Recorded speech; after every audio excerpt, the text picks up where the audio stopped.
अंतरिक्षम शांति मंत्र बोला गया, इसका मतलब कार्यक्रम समाप्त। अब हलवा पूरी चालू हो जाएगी, प्रसाद मिलेगा और हम लोगों की छुट्टी हो जाएगी। यहां इस प्रकार से उसका विनियोग किया।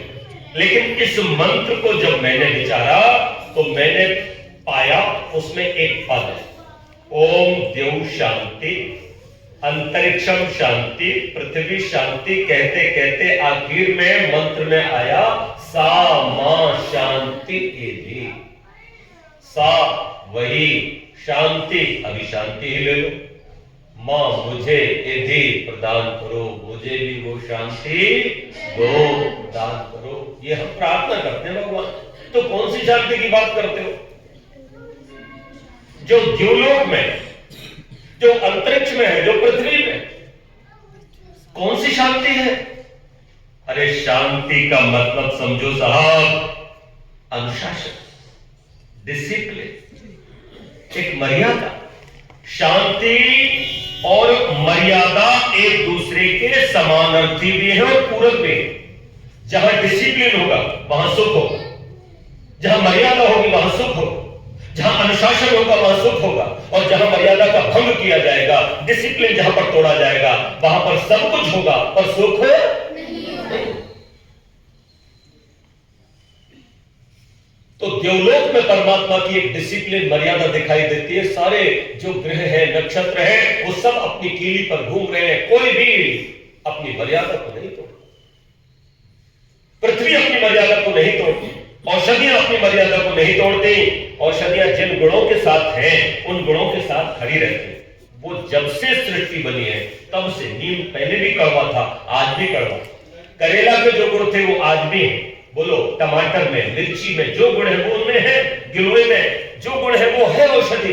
तो औषधियों में जो अपने गुण है उनके कारण वो पूज्य है, और अपने में वो जहां सुखदाई है वही वो दूसरों के लिए भी सुखदाई। जो स्वयं में सुखदाई होता है वही दूसरे के लिए सुखदाई होता है। जो खुद दुखी है वो भला दूसरे के लिए सुख क्या पहुंचाएगा? तो जैसे जल का गुण शीतलता है, अग्नि का गुण तेजस्विता है, वो अपने गुणों के साथ है, इसीलिए वो सबके लिए सुखकारी है। तो मैं मनुष्य हूं, मेरे कौन से गुण जिनके कारण मैं मनुष्य कहलाता हूं? तब मेरी बेटियों से मैंने पूछा था, एक श्लोक याद है क्या? ईशाम न विद्या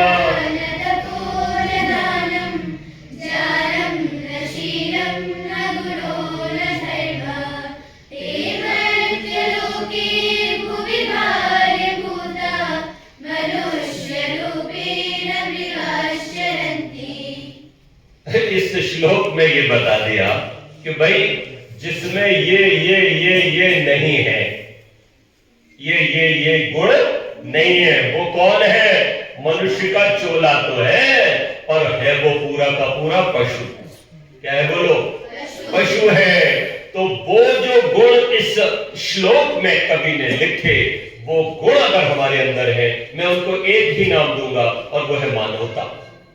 अगर आपके अंदर है तो आप मनुष्य हो, दूसरों के लिए भी सुखदायी होंगे और खुद भी सुखी रहोगे। लेकिन अगर वो गुण आपके अंदर नहीं रहे किंतु दुर्गुण आपके अंदर आ गए, तो आप स्वयं में भी दुखी रहोगे, और जिन जिन के संपर्क में तुम रहोगे उनको भी तुम दुखी ही करो। पापी व्यक्ति दुख बांटता है, पुण्यात्मा सुख बांटता है। राम के संपर्क में जो भी आया वो सुखी हो गया, और रावण के संपर्क में जो भी रहा बोलो वो, और रावण के चंगुल से जो छूट गया बोलो वो सुखी हो गया। विभीषण समय रहते बेशक लत्याया गया, आ गया राम की शरण में, सत्य की शरण में, अच्छाई की शरण में, मानवता की शरण में, सुखी हो गई। जितनी जल्दी हो सके हम लोगों को भी इसी मनुष्य देह के रहते रहते अपने आप को रावण की पाला से अलग करके राम की पाला में आ जाना चाहिए। तो हम सुखी क्यों? इसलिए मैं ये एक लाइन में कहना चाहता हूं, हम भगवान की बात नहीं मानते। बोलो, किसकी बात नहीं मानते? भगवान की बात नहीं। वेद ही भगवान की वाणी, और उसी वेद को लेकर के महर्षि दयानंद खड़े हुए। और महर्षि दयानंद एक ऐसे महान समाज सुधारक, एक ऐसे परम विद्वान, एक ऐसे परम योगी जिनके जैसा अगर कोई मुझे दिखाई देता है तो 5000 साल पहले एक योगीराज कृष्ण दिखाई देते हैं और 9 लाख साल पहले मुझे श्री राम दिखाई देते हैं। हाँ, मुझे और भी कुछ ऋषि मुनि दिखाई देते हैं, जैसे कोई पतंजलि ऋषि, जैसे कोई धन्वंतरि ऋषि जो चिकित्सा करने के लिए आए। उन्होंने भी, महर्षि दयानंद ने भी इस बीमार मन की चिकित्सा की।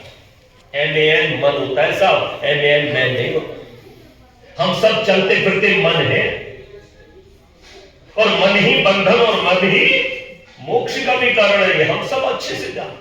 कवि प्रकाश हुए, उन्होंने कविता लिख दी कि मन सा न जग में प्रकाश कोई सच्चा मित्र, मन सा न कोई और शत्रु हुड़दंगा है। मन से ही रीत प्रीत, मन से ही शांति गीत, मन से ही कलह कपट दुष्दंगा है। मन ही दिलाता ईश, मन ही दिलाता मुक्ति, मन ही तो डालता सुकर्मों में अड़ंगा है।